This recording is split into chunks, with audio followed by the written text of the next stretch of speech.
when you give people a place where they can have meaning and fulfillment, those profits follow. So we have it kind of backwards. We're trying to do all these very strategic activities, add a new location and launch a new product. And those are all well and good, but those are not going to bring you nearly as much revenue and profit until you actually connect with your people and you give them a wonderful place to work where they want to come every day, where they feel engaged, where there's this feeling of like, we're all in service, not only to the mission of the company, but we're in service to each other. The idea of job security is outdated as a landline. If you haven't been in a search for a while, it's probable you will at some point, by choice or not. Most executives admit to staying way too long or sense what's coming and justify staying anyway. Here, there's another reason. The faulty belief that navigating to what's next will inevitably be worse and has to suck. Screw that. Loren Greif has spent a lifetime in corporate and executive search, calling bullshit on stale career advice that most still use. This is Career Blast in a Half, the career podcast for executives ready to cut past outdated career advice to fuel your outcomes now. So let's go. If you're listening to this and you identify as a leader, guess what? You're not alone, because leadership is one of those topics that gets talked about all the time. And it's overused on many different levels. It's saturated both on LinkedIn and in the news, and people want to be one. And so today, as we talk about the rise of flat leadership, I have invited Jo Meserve, and you can remember her name because it sounds like deserve, and you do. So that's why Joy is here. And she is also the founder of Leading with Joy.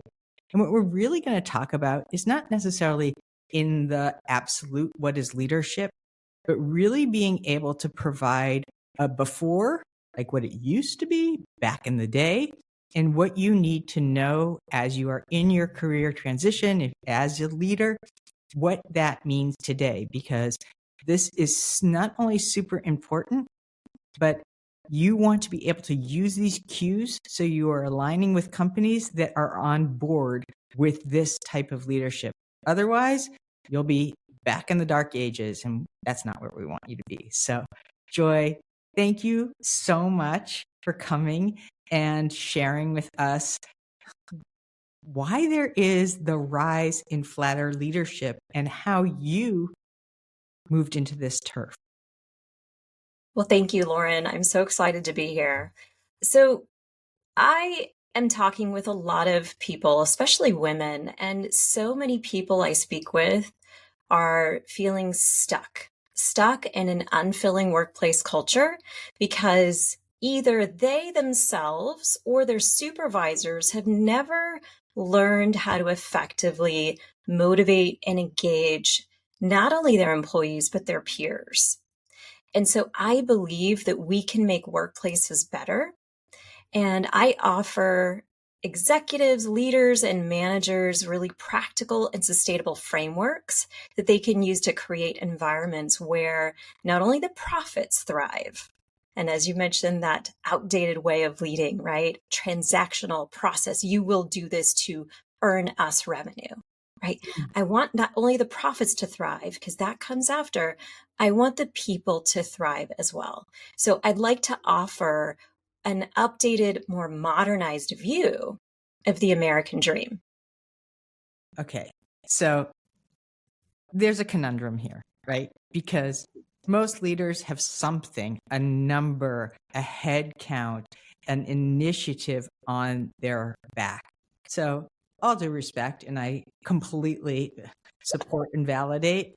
So how do you get to a place where you're making peace with the fact that you have this big responsibility and also start threading through some of these more modern practices? Yeah.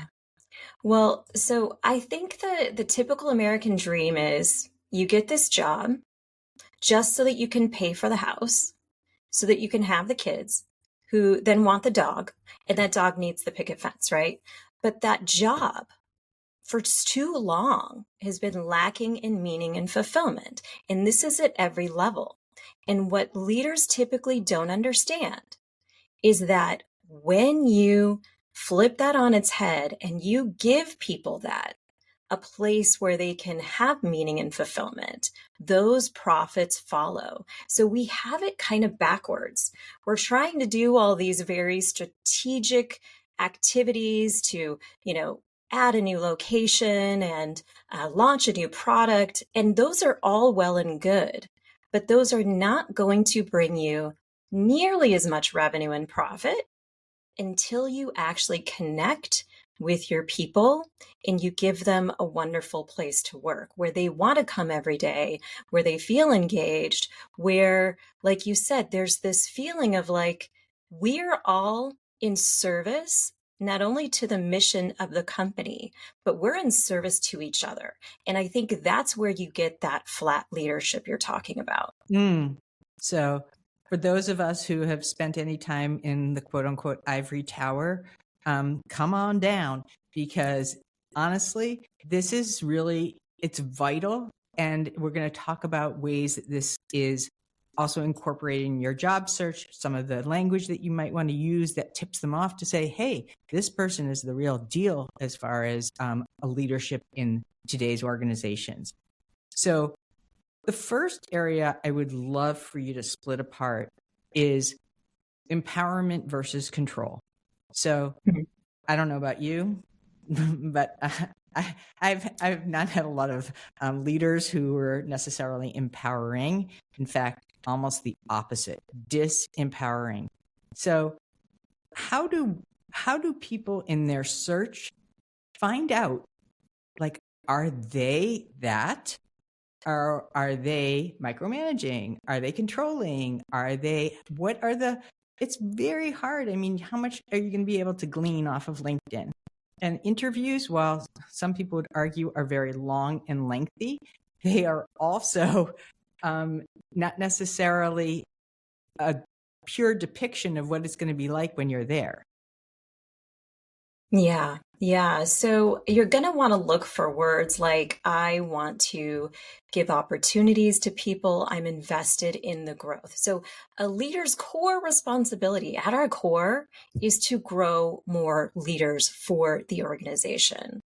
And that process, I can guarantee you, is extremely rewarding for you as well. So I want to take you back to when I was 23 years old. I had dozens of jobs before this, but when I was 23 years old, I stumbled into a company. I took a chance on a startup during the dot-com crash of 2000. So I was the third employee hired on here. And day one, I was given the greatest gift. I asked my boss, he's the CEO, I said, okay, what do you have here in terms of, playbook and rules for how we operate our programs? And he said, that's your first assignment. So not only did that give me a great opportunity, but he also gave me ownership. He gave me freedom and autonomy through this process, but he didn't just let me go and see if I did well. He partnered with me along the way to provide the support that I needed. That was that first year. I really got the sort of training wheels on this process through him. He was guiding me along the way. Fast forward to the next year, I was on my own. I could do this thing on my own, right? I was iterating year after year after year. It was my baby.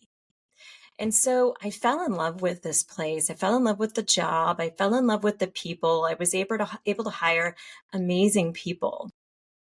And through that, I made it my mission to make sure everyone else was offered the same kind of opportunities so that they could actually provide the most possible value to the organization. We could play to their strengths, and their strengths would be on display for the rest of the organization. And when you do that, when you put a spotlight on people and you really recognize them and value them for their work and what they do, beautiful things happen, because not only do they feel vested and like an owner over this project that they did, but they start to feel like they're owners of the company itself. Mm. And so what that creates is people who want to stay. At my company, we had, an award-winning culture. There you go. There's the award, right, that we applied for and won, right? Year over year over year. But here's the indicator is that people stayed for years. Rarely did someone leave on their own accord. So you're talking retention, right? You're Yeah, talking like, I want to be here, not just for the paycheck, not just for the benefits, not just because it looks good on my resume. You're talking about, I'm here because I'm all in, right? I'm here that's right. because I'm just like fired up. And a lot of the folks that I talk to, they want to be skipping to work on Monday. That's a big deal. And so that doesn't come from on high. It comes from the spotlight, as you just mentioned. And Hmm. so as you are uncovering, empowerment versus control, how what happens if you're not being empowered? What happens Mm, then? What happens if you are just being controlled and manipulated? And what do you do if you are part of that so-called succession line to be to be the leader making more leaders? Now you're blocked. right. Right, right. So you're probably in a toxic workplace culture. You have two options. First option, I would try. I would give this company a chance. So I would sort of reverse engineer this, and you've got to be a strong advocate for yourself, right? And what I would actually recommend is bringing somebody in to help not only the managers. We typically say, oh, it's the managers who need new skills, right? These leadership skills. It's the leaders, it's the executives. I've seen, chiefs all the way up to the C-suite who've sort of skipped this process of learning how to effectively manage and motivate people. Um, but I would also say you could advocate and say, hey, I want something meaty. This is what I'm really good at. I see this problem over here. I'd love to tackle it. Can I get a team of people together? So there you get autonomy and choice over who I want to work with, right? And can I show you what we can do to solve this? Would that be okay? And they're like, yeah, there's a problem there and you want to take that on? Great. Yeah, you might be thinking, oh my gosh, this is going to be extra work. But here's the thing about this kind of work. If you really are playing to your strengths and you're really excited about solving this problem, it's going to fulfill you. So I define fulfillment as when we utilize our potential to its highest level, right? And that fulfillment, guess what? Fulfillment brings you joy It and brings you happiness. joy. I'm also going to maybe add in a little extra sauce, right? It's the kind of energy that doesn't include burnout.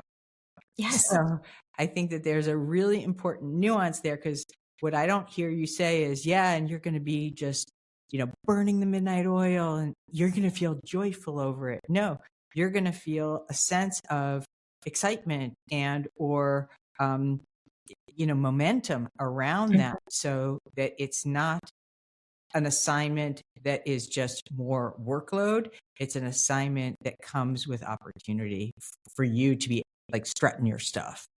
Right. Exactly. Exactly.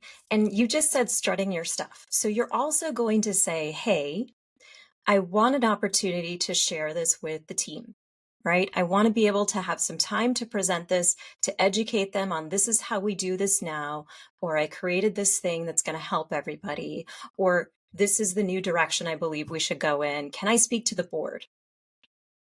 Right? We can be bold. And even if they shoot you down, you tried, right?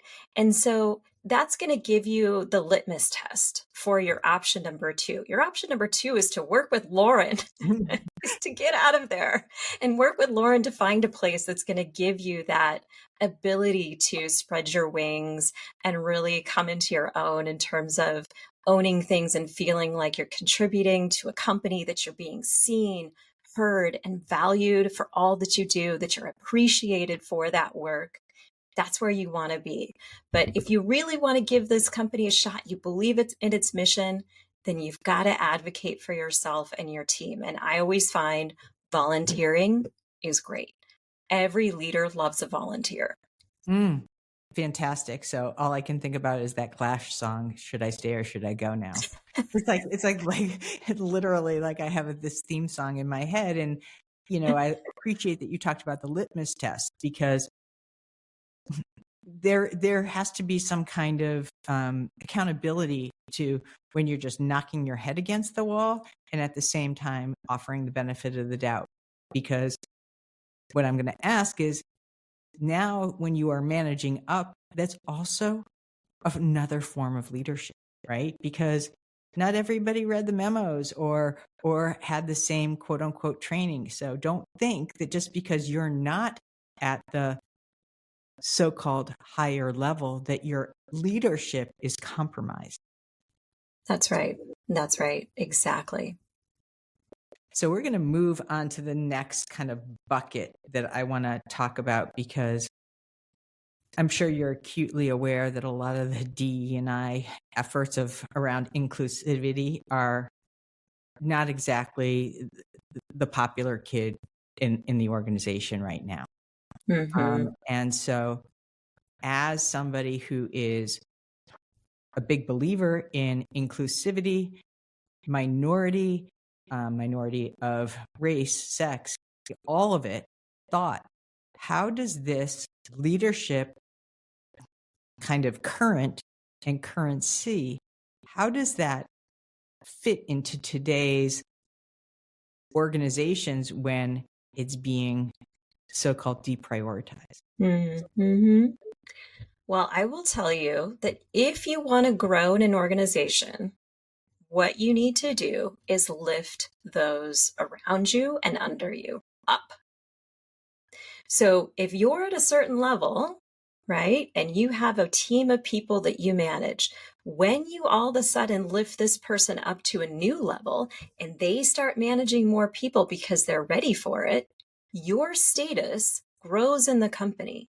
So it is absolutely in every leader's best interest, every manager's best interest, to spend time, no matter the race, gender, ethnicity, all of that good stuff, building every single person, no bias, across the board up in the organization. As they take on more responsibility, you by proxy take on more responsibility under them. And so I think it's really going to, I just want to give this sort of self-serving message to some people who are thinking, oh, this doesn't serve me. This isn't worth the time and investment, because it actually is. And when everybody in that organization feels like they're excited, like you said before, they have that momentum, that engagement, that energy, your profits per Gallup's poll are going to increase 21%. So I'm talking to our executives now. If you want your profits to increase 21%, you engage every single person in the company, regardless of who they are.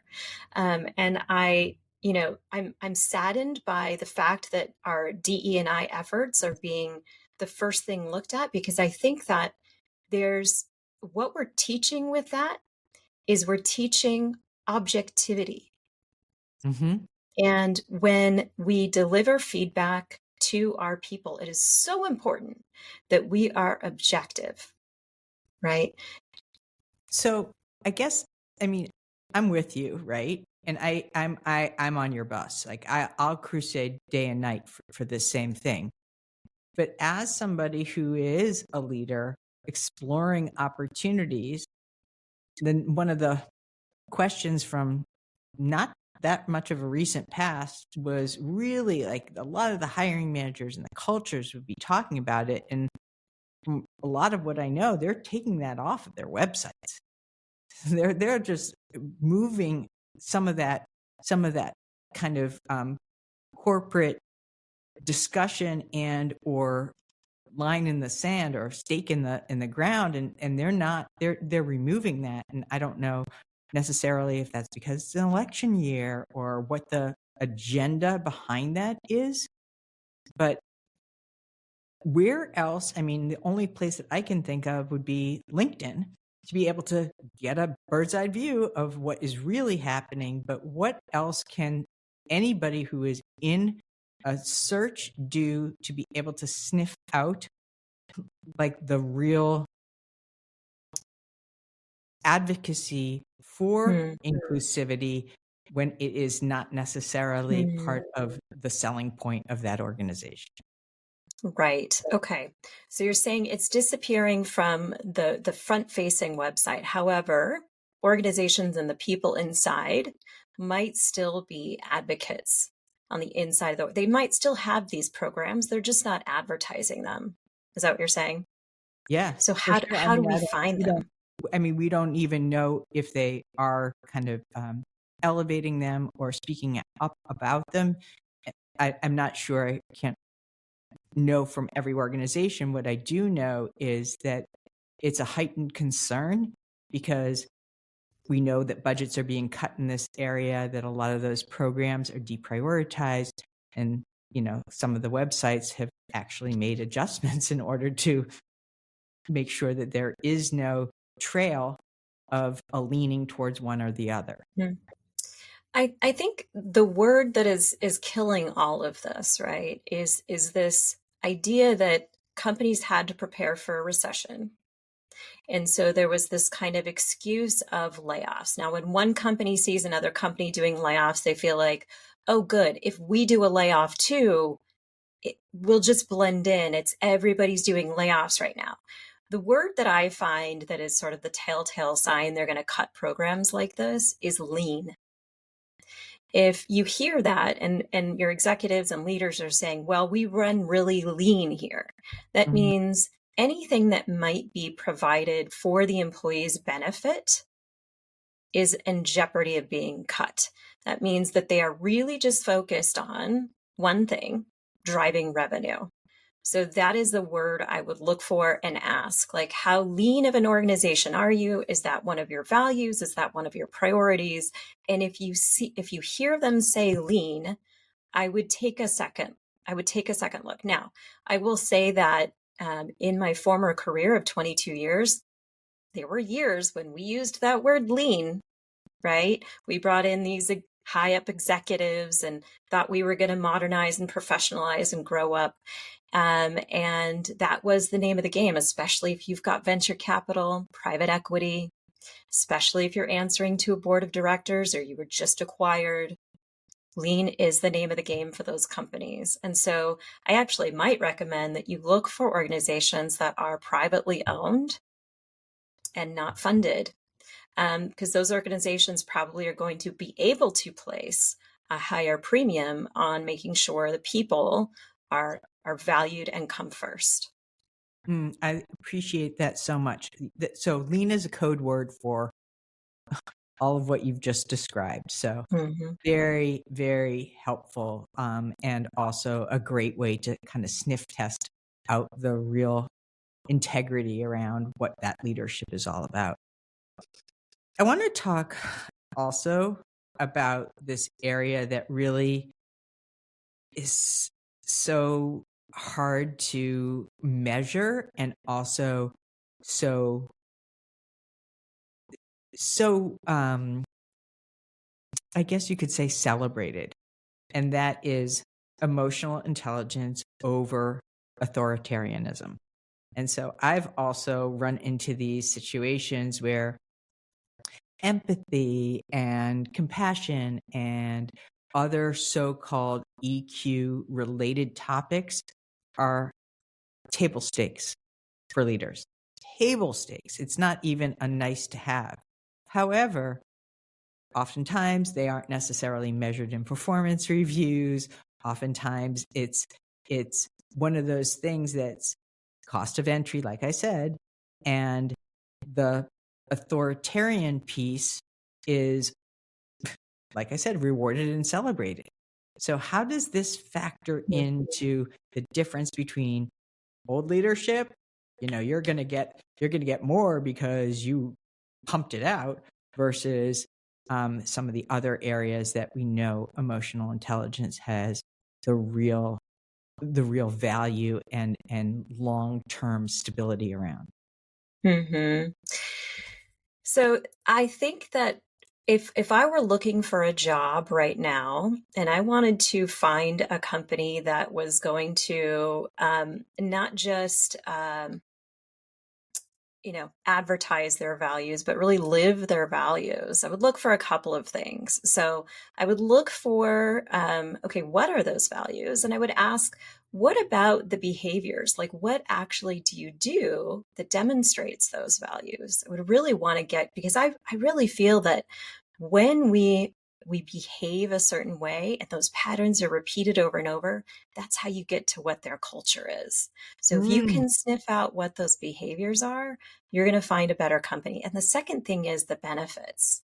So I think that you'll find better benefits at companies who are more inclusive, less about the transactional leader is the one that is going to top down and, give you the minimum of the piece of the pie, Mm. right? That it sort of starts here. I command everything, I language, right? You want to hear the word we, right? And by the way, I suggest that you say the word we already, even in interviewing, because that to me demonstrates like I'm already on board. We would do this and we would do that and we would do that, right? But yeah, I think there's that I versus we. You've got to have great benefits, and then you've also got to look at the values of the organization and make sure that the answers that they're giving you are showing you that they really are living those values in a very specific way on a day-to-day basis. And you might ask them what if questions, because I know you get a chance to ask your questions. So I would come up with some what if questions on this front. Okay, so I know we're not having a benefits conversation, and I hate administrative work, so this is I'm about to walk on some shaky ground here. But what would be an indication that a company's benefits echoed a level of emotional intelligence or inclusivity or compassion? Like something that would be a newer version, not like paternity leave, because I think Hmm. we're all like up to speed on the fact that like paternity leave is not that uncommon. Right. Right. I would say if you get off, let's say, for the entire week of Thanksgiving, you get off for multiple weeks during, the winter holidays. But also, so what's something that my company did for years as we were younger is we actually took company trips. We would take the whole company on a sort of retreat to Mexico. We would do some business there, and we would also be at this resort with one another. That was fantastic. Now, not every company can do that due to size, but maybe it's the team. Is the team going on retreats and doing summits? Because that is key, especially for cultures right now who are hybrid or fully remote. You do need that in-person time to really bond with people. And I find that it's the destinations when you're going somewhere specifically with a group of people that you really do. Everybody, they don't have any other distractions or obligations, no children tugging at their sleeves, right? They just kind of have to really kind of sit in it and really connect with the people who are there that they're with. All right, so I'm going to blame it all on you because you just introduced a topic that I'm very curious about as it is a continuation of this conversation, which is remote versus work, in the office, hybrid. Are those also in the bucket of, hey, this company gets it, or Yes. it is the way it is? Yeah. So I think COVID woke us up and the pandemic woke us up to this feeling that we all want more out of the American dream job, which was just to pay for the house and the kids. We want more of a fulfilling job, right? We want to feel like we're making a difference. We want to have this impact, but we also want the day to day to be fulfilling. We want to feel that energy. So, the other thing that we learned is that people want to be majority remote. Most of people, I would say it's about 80% of people, if you did a poll, want that remote workforce life. And why is that? We want that because one of the big things that motivates humans is autonomy. We want freedom of choice, right? So if we get to choose whether or not we work at home or at the office, if it's a choice of ours, then that is wonderful. So I do think that those companies, here's where the flip side is. If you're interviewing for a company and they're saying you must badge in 3 times a week, we look at the badges, we make sure that you do it at least 3 times a week with no rhyme or reason, no intention. Like, it's not like on Tuesdays, we all have this wonderful brainstorming meeting where we're solving these issues. And that's why we want you to be here every Tuesday. If it's just any 3 days of the week, we're going to check, right? That signals a lack of trust. Right off the bat, you don't trust me to be working at home on my own, so you want me to come in at least 3 days a week. And if they don't have any intentions behind why you're there, it's also a signal that they're disorganized. They're just putting this in place because some other company's doing it, or again, that they don't trust their employees to be as productive at home as they are in the office, which is not the case, by the way. We're very productive. I actually managed my team remotely for my entire career. Those 22 years, I managed remote teams. So I was doing this before there were any great tools to help us out. And you want to also ask about their meetings. What do they do in their meetings? One of the hardest things I think to sit through, I don't know if you've experienced this, Loren, is the status update meeting. Have you ever sat through those where, 15 people go around the room and say what they're working on and how far along they've gotten? And you know why they do that in those meetings? It's to benefit one person. It's to benefit the person who called the meeting so they can just get this bird's eye view of what's happening, right? There's not a lot of collaboration. There's not a lot of, oh, I'll help you out with that, or, let me jump in here, right? It's just a sit back and listen. You sort of wait for your turn, give your report and stop. What I believe meetings are for either education. I've got to cascade some communication. We've got to talk about what's going on, the change in direction, the new process, etc. Or it's we've got this issue and I need to make sure we got to solve this together. Who's got ideas here, right? And all of these meetings should be open forums where everyone feels like they've got the opportunity to say something and be heard and, have that opinion known. It's got to be safe. These are such great tips, especially because those status meetings are like chewing gravel. They're boring, and it's also, I think, an easy time to tune out when it's not your time, and that's not very inclusive. Yes. So I just wanted to raise my hand and say, wait, like this very thing that's supposed to create cohesion also runs the risk of creating silos. Mm-hmm. So we're going to move over to our signature questions. And I know you came prepared because you asked, wait, what am I supposed to do? So I just appreciate your transparency there. So as many of you know, and thank you listeners for always giving us a giggle when we go through these, is your Post-it, right? So you're either a wannabe leader, and no, that's not a disparaging remark. I'm a wannabe leader too. Or you're a current leader. Give me the Post-it, something that like says like, hey, you, like pay attention to this. Like this is like, don't let this slip through the cracks. Yeah. Well, I have a Post-it that says slow down. Okay. And so there's a couple of meanings there. Certainly slow down and explain. But the thing I'm trying to get at is slow down to appreciate others, to do something for others, to give something to others. So it is so easy to have that email come through your inbox. Somebody did something for you. It's so easy to just want to check that off the list and say, thanks, send. But I have to remind myself to slow down and say, thank you for what? What specifically did this person just do? And why was it impactful? Right?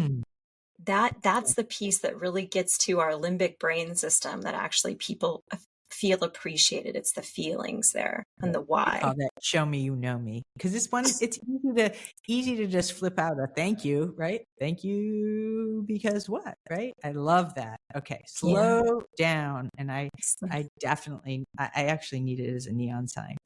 And then the next question is, since a lot of leadership literature, I mean, there's no shortage, right? There's more leadership books like coming out by the minute.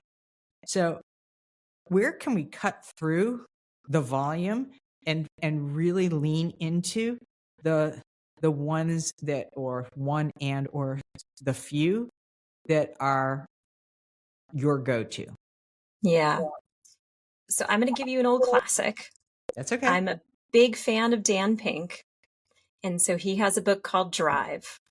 And so if you really want to understand what motivates human beings, read Drive. If you're trying to affect change in your organization, in your people in the organization, you first need to understand what motivates human beings. So I would read Drive by Dan Pink. All right. Add it to the list. And then the walk-up song. What's your walk-up song, Joy? All right. Well, I was thinking about this morning because I knew you would ask. So as a child of the 80s, I have two, if that's okay. Yes, of course. So it depends on the mood. So I love Footloose, because if you get me on a dance floor, I am a free spirit. Like, watch out. Okay. I'm going to move, right? I love to dance. And the second one is Eye of the Tiger. And yeah, Eye of the Tiger, because I have a bit of a fighter in me. So I was nicknamed LT Gray as a child. So I identify with that. But you know what? I'm passionate, and I will fight for the things that I want to have happen and I want to see for others. I will advocate for you to the ends of the earth. Wow. Okay. Don't. No, that's all I can hear right now.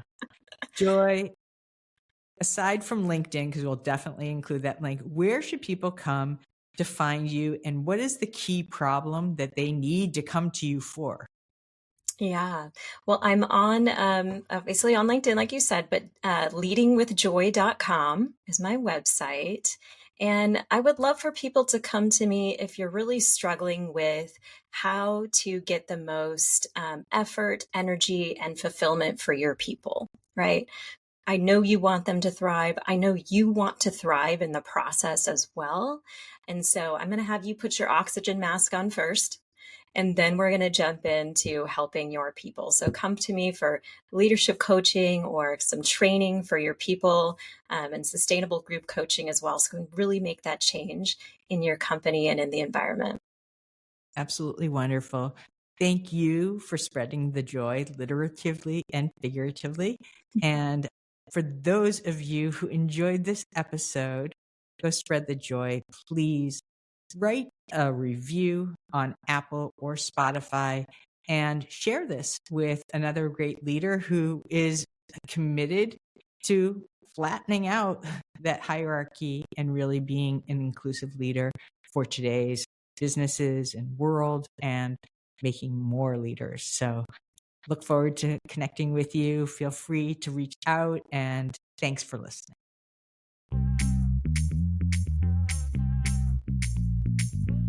Thank you for joining today. We appreciate your listening ears. Big time. We ask this: use these tools, not tomorrow, right now, and share them by spreading the love, leaving us a rating and subscribe so you don't miss the next career blast in a half. Most of all, thank you for you.